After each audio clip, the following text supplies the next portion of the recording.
Alex Gonzaga pinaluhod sa asin at munggo bilang parusa.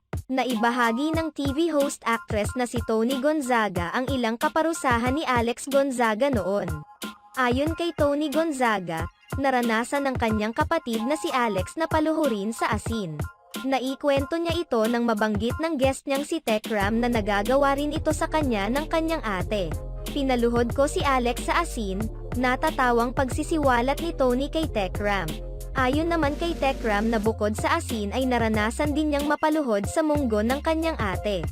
Natawa naman si Tony Gonzaga dahil naalala niyang pinaluhod rin niya sa munggo si Alex dahil nauubos na umano ang asin nila.